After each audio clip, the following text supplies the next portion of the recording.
आज झालेले तर या संदर्भात काय सांगाल?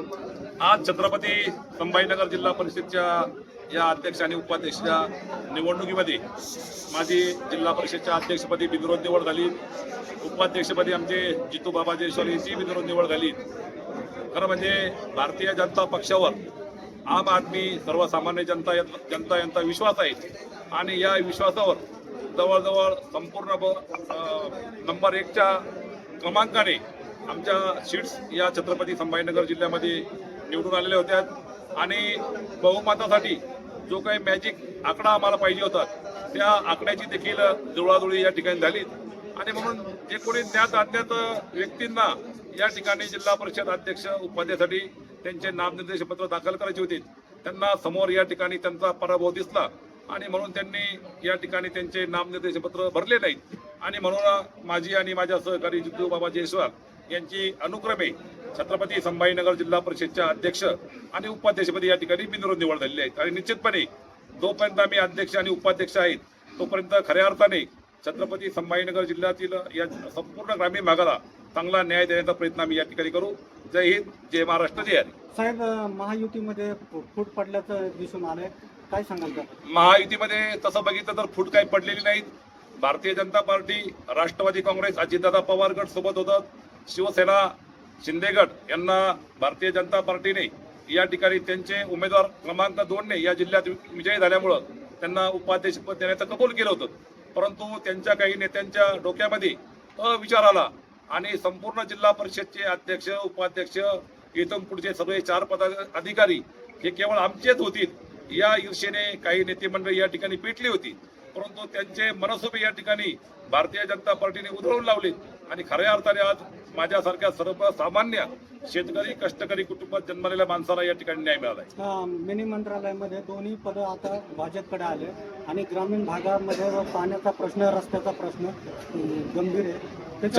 4 वर्षापासून संपूर्ण राज्यामध्ये काही कारणाने सुप्रीम कोर्टामध्ये स्थानिक स्वराज्य संस्थेच्या याचिका प्रलंबित होत्या आणि म्हणून या ठिकाणी प्रशासक राज होतात. 4 वर्षामध्ये प्रशासक राजमध्ये किती कामं झालेत, किती झाले नाही ही सगळी संपूर्ण जनतेला ज्ञात आहेत. परंतु सिंचन असेल, पाणी पुरवठा असेल, बांधकाम असेल, समाज कल्याण असेल, महिला बाल कल्याण असेल, कृषी असेल, पशुसंवर्धन असेल, हे काही डिपार्टमेंट आमच्या जिल्हा परिषदच्या अखत्यारीमध्ये येतात. त्या संपूर्ण डिपार्टमेंटचा येत्या 5-7 दिवसामध्ये अध्यक्ष आणि उपाध्यक्ष आम्ही आढावा घेणार आहोत आणि या जिल्ह्यामध्ये 9 पंचायत समिती आहेत. 9 पंचायत समितीमध्ये आता मार्च महिना याला थोडे दिवस बाकी आहेत. एप्रिल आणि मे हे अनुक्रमे 2 महिने उन्हाचे असल्यामुळं MRGचे कामं, पाणी, पिण्याच्या पाण्याचा प्रश्न जे काय त्याचा पंचायत समितीने या ठिकाणी आढावा घेऊन त्या ठिकाणी तात्काळ उपाययोजना करण्यात येतील. काय आव्हान करणार मतदारांना आवाहन करण्याचा प्रश्नच नाही. सगळ्यात प्रथम आज छत्रपती संभाजीनगर जिल्हा परिषदच्या अध्यक्षपदी माझी निवड झाली.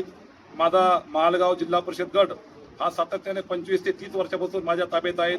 माझ्या हाताने ही 6वी जिल्हा परिषदची निवडणूक होती. माझा हा 3ऱ्यांदा प्रचंड मताने या ठिकाणी विजयी झालेले आहेत आणि म्हणून पक्षाने ज्येष्ठ मी असल्यामुळं, सगळा अनुभव असल्यामुळं माझ्यावर या ठिकाणी अध्यक्षपदाची जबाबदारी खऱ्या अर्थाने दिलेली आहेत.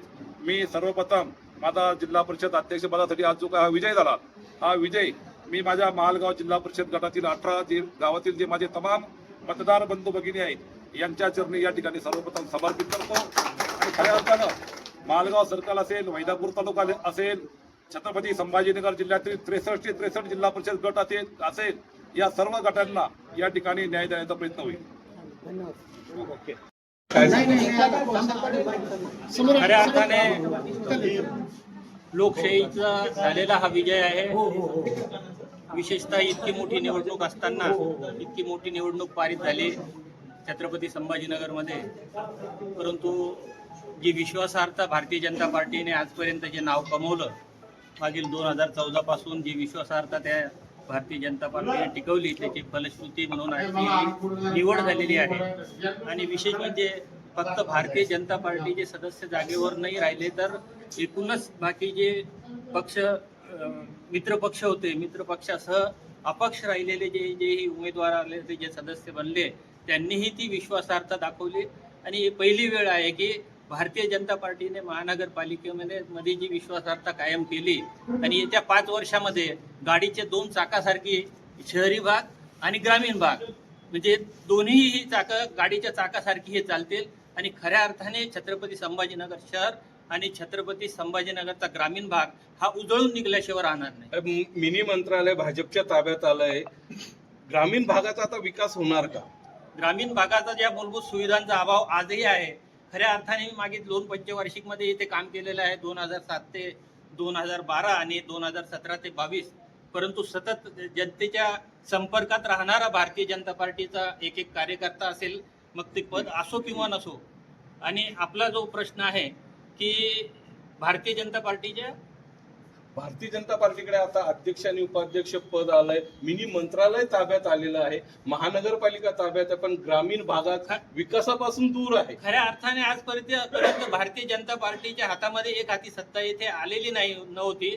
परंतु आता एक हाती सत्ता इथे आल्याने सत्तेमध्ये कायमस्वरूपी मग खालून वरपर्यंत ग्रामपंचायत पासून पंचायत समिती असेल, जिल्हा परिषद असेल, राज्य असेल, केंद्र असेल, सगळ्या ठिकाणी ज्या पद्धतीने सत्तेमध्ये आमचा सहभाग आहे आणि खऱ्या अर्थाने एक हाती सत्ता मिळाल्यामुळं खऱ्या अर्थाने काम करता येईल. आणि जो मूलभूत सुविधांचा अभाव आजही ग्रामीण भागामध्ये आहे, मग तो रस्त्यांचा, शेती रस्त्यांचा प्रश्न असेल, पाण्याचा प्रश्न असेल, विजेचा प्रश्न असेल, जोही काही प्रश्न असेल, आणि विशेष म्हणजे जलजीवन मिशन जे महत्वाकांक्षी योजना मागील 5 वर्षामध्ये म्हणजे माझ्या 2017 ते 22च्या शेवटच्या कालखंडामध्ये जी जलजीवन मिशन ही योजना शासनाने अस्तित्वात आणली आणि त्याला खऱ्या अर्थाने आता इथून पुढे आम्ही ती जलजीवन मिशन जी संकल्पना शासनाची मोदी सरकारची आहे ती खऱ्या अर्थाने राबविण्याचा प्रयत्न आम्ही करू. कार्यकर्त्यांमध्ये अशी चर्चा का ह्या 2017चा वचपा आहे, कसं बघता या वक्तव्याकडे?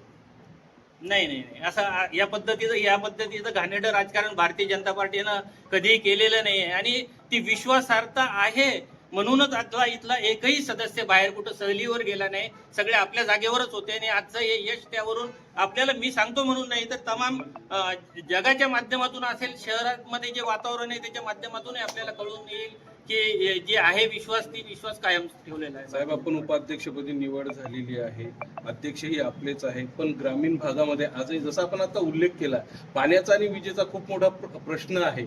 याकडे आपण गांभीर्याने बघणार का आणि याला प्राधान्य देणार आहात का? मागील कालखंडामध्ये मोठ्या प्रमाणात खोलीकरण, रुंदीकरण मोठ्या प्रमाणात झाले हे आपल्यालाही कल्पना आहे.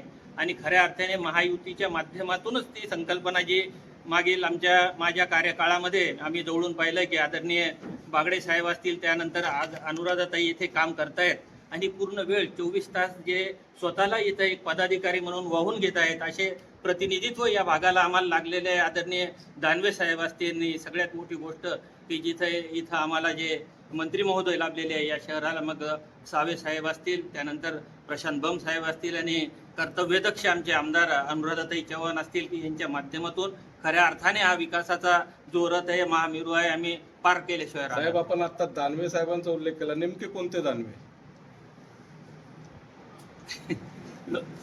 साहेब? नेमके कोणते दानवे?